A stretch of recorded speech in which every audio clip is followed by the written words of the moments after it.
Let it begin.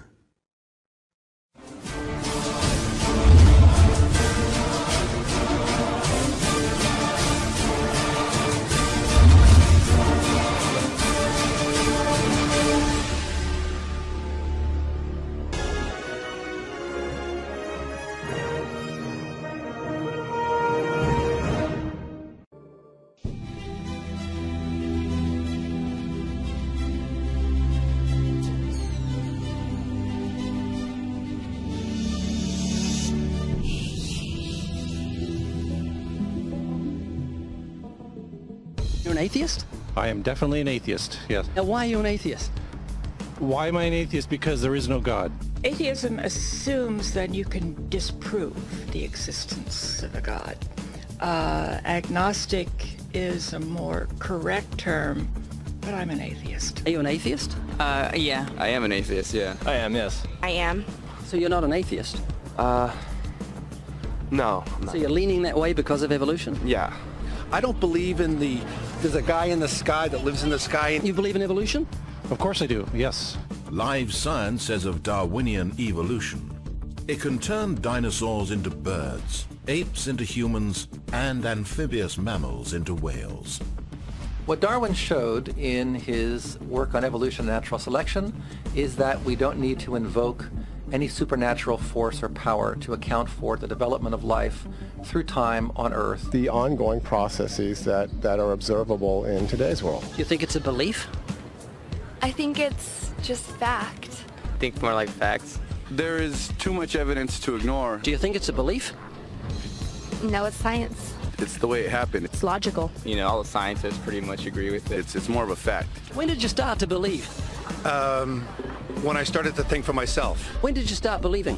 When I took my first biology class. It all started to make a lot of sense. The teacher made it very, very easy to understand. I generally trust the scientific community. Makes more sense than any religion or anything. The fossils they found of all the cavemen, the Homo sapiens, the dinosaurs, it shows clear evidence. I believe in science. What's your major here at this university? Biology. You're a biology major? Yeah. You believe in evolution? Yes. What's your major? Geology. Chemistry? Biochemistry. Environmental science and policy. I'm a physicist. Biochemistry. Okay, do you believe in evolution? Yes, I do. Do you believe in evolution? Yes, I do. Of course. Yes, I do. I do believe in evolution. You believe in evolution? Yes. Are you a strong believer? Yes. Are you a strong believer? Yep. Yes. Yes. Absolutely. A scientific method is based on the collection of data through observation and experimentation. Science Daily. Could you give me some observable evidence that evolution is true? Something I don't have to receive by faith. Yeah. Some observable evidence. I mean, take a look at what happened 65 million years ago. Hang on, I can't. That's 65 million years ago. I believe, millions of years. So that can't be observed. We can trace the evolution through the fossil record. Could you be specific? Just give me one. Between 6 and 7 million years ago. Hundreds of thousands to millions of years? So it's quite a long time. Yes. Millions of years. Yes. So it can't be observed. Evolution is not testable over time. We are condemned to live only for a few decades, and that's too slow, too small a time scale to see evolution going on. Richard Dawkins. We see nothing of these slow changes in progress until the hand of time has marked the lapse of ages. Charles Darwin. You said before that there is lots of evidence for evolution. I just want one observable evidence for Darwinian evolution. No, just one. But I gave you some. You don't want... Not some, I want one. Wait, you don't want that. I want one. Yes, I do. I'm pleading with people. You asked me to tell you when I've watched one species evolve into another. Isn't that right? No, one kind into another. There's 14 different definitions of species. So I want a change of a kind. What do the finches become? They become genetically new and anatomically new, recognizably different species. So they're still finches? Well, of course they're still finches, yes. So they're not a change of, there's no change of kind. Little birds that he had observed that... What did they become? Their beaks, their beak shapes. They're still birds? Yes. 3 finches that turn into different types of birds. They're still finches. Well, for example, Darwin and his study on evolution of the birds on the island that he went on to there. Their beaks changed? Their beaks. They're still birds. There's no change of kinds. That's within the kind. It's evolution on the beaks. So that's called adaptation. It's not Darwinian evolution. There's no change of kinds. There's no different animal involved. I want something that shows me Darwin's belief in a change of kinds is scientific. Darwin spoke of a change of kind. Can you think of any observable evidence for Darwinian evolution where there's a change of kind? Change of kind. Change of kind. I'm gonna have to think about that one a little longer. You give me anything that I can see, observe, and test, which is the scientific method for Darwinian evolution, a change of kinds. Test and observe.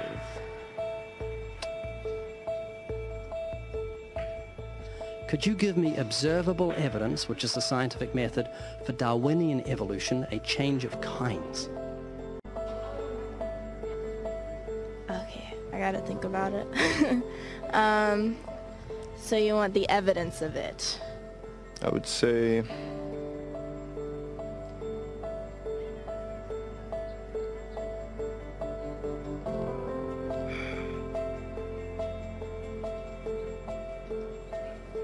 I cannot, I think.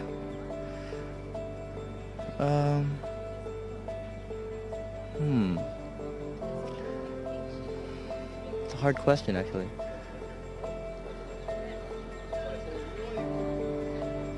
Mitochondrial DNA. So, can you repeat the question again? Could you give me any observable evidence, just one, for Darwinian evolution? Let me think about that for a sec.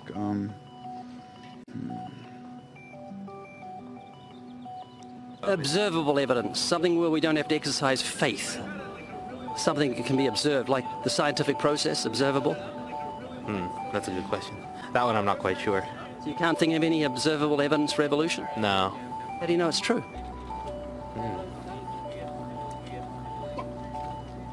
I'm not sure.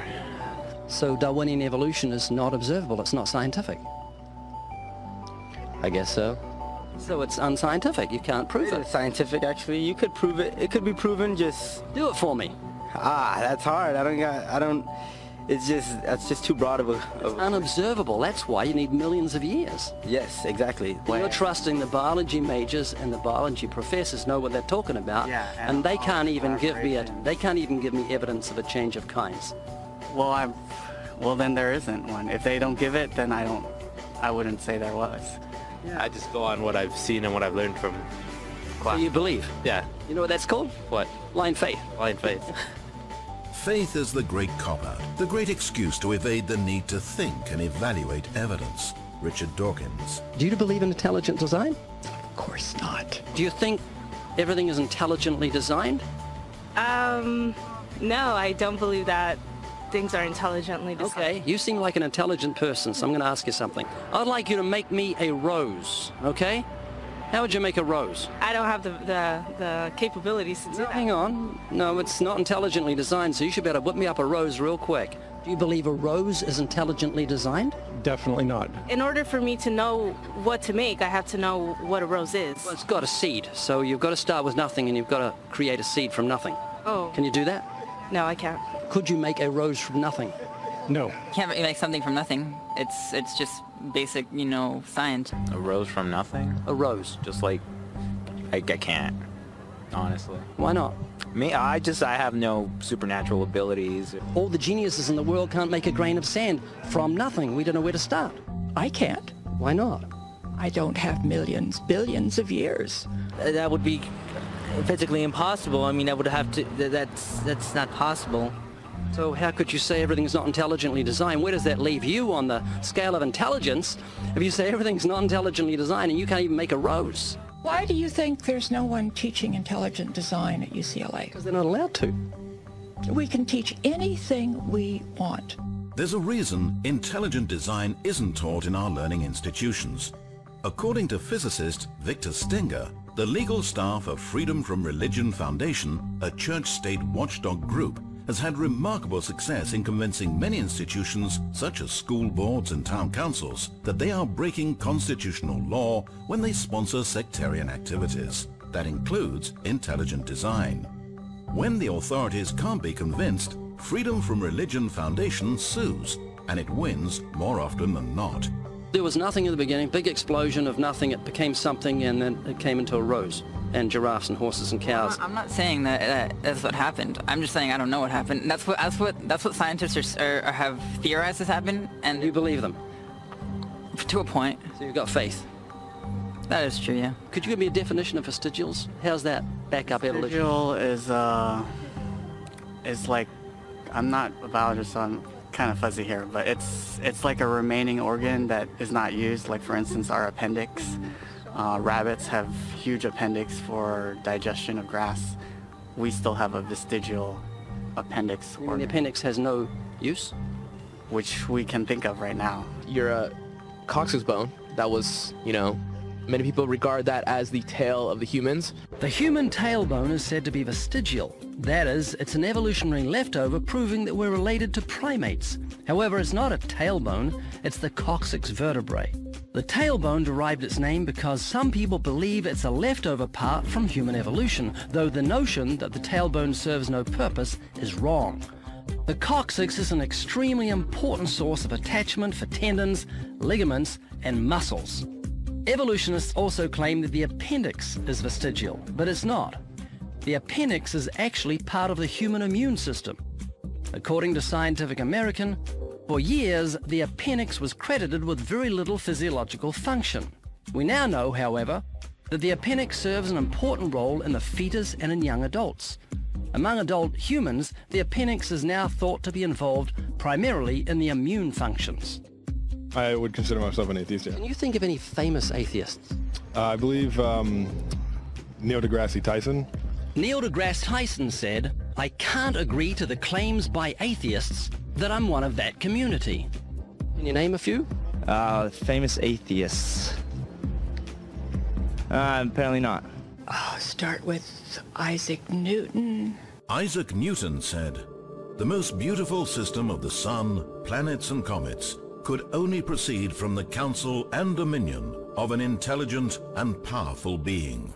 Can you think of any famous atheists? Yeah. No. A famous atheist. Yeah, a famous atheist. Yeah, my dad. He's not famous. Skeptics' websites often include examples of famous atheists in an attempt to win converts. But more often than not, the famous personalities cited are not actually atheists.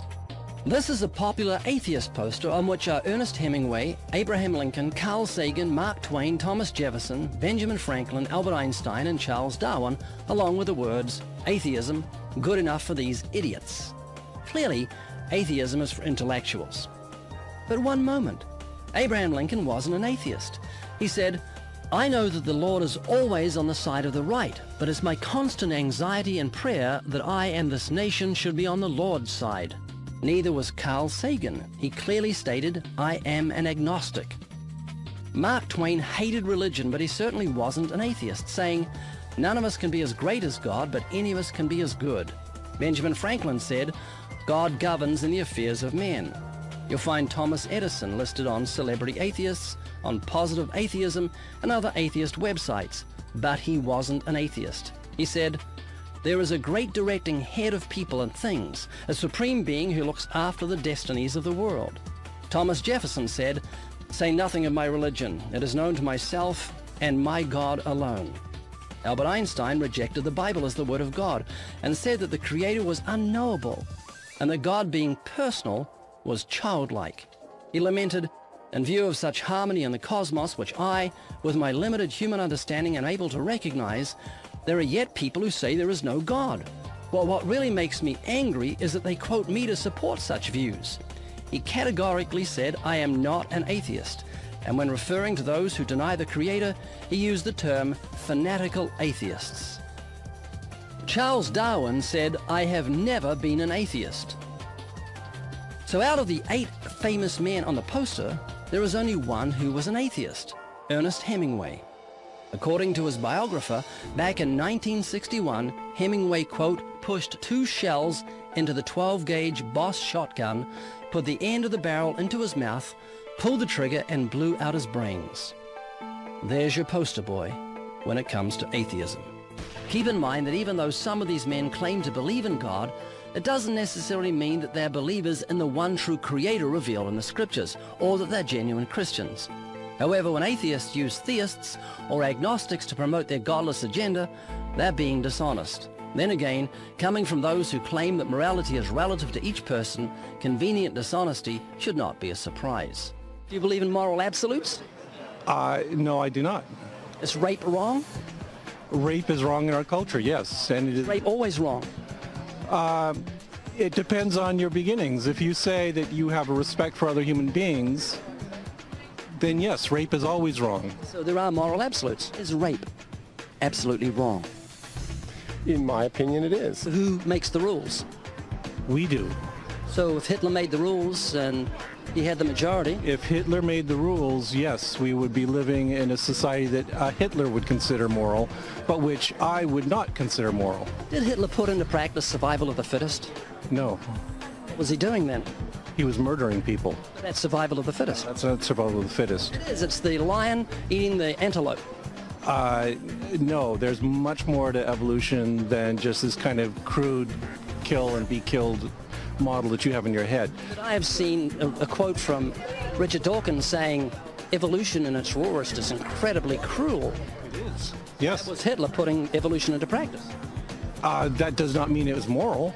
Nobody was immoral. Nobody's claiming that evolution is a moral process. Evolution is a very harsh and cruel process. Do you believe in evolution? Yes, I do. You have a dog? Yes. Love your dog? I do love my dog. Yes, I do. I love animals. Okay. Well, your pet dog and your rotten neighbor are drowning. You'd only save one of them. Who would you save? That is a tough one. You only save one? Why are you hesitating? Oh, I think I would save my dog. I don't know why I'm really hesitating. Because I don't know. I feel like people would see me as a bad person if I said the dog. I'll save my dog. So, is your neighbor not worth saving? Well, he's not worth saving more than my dog is. I'd go with the dog. I mean, you would want to save the animal, so I would want to save my dog. Well, we're animals. I believe we're all equal. I don't think humans have like a higher place. So you think dogs are more valuable than human beings? Do you believe in evolution? Yes, I do. So it's just a matter of survival of the fittest. Your neighbor's a primate, and you've got a canine, and you like the canine more than you like the primate. Would that be right? Pretty much, yeah. I mean, it's survival of the fittest. I mean, survival of the fittest? Yeah, pretty much. You said you believe in evolution. So it's just a matter of survival of the fittest. Yeah. If he drowns, he drowns. Big deal. Yeah.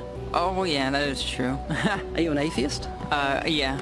Any fetus is less human than an adult pig. Richard Dawkins. So you don't think God exists? More like I know. Are you comfortable talking about spiritual things?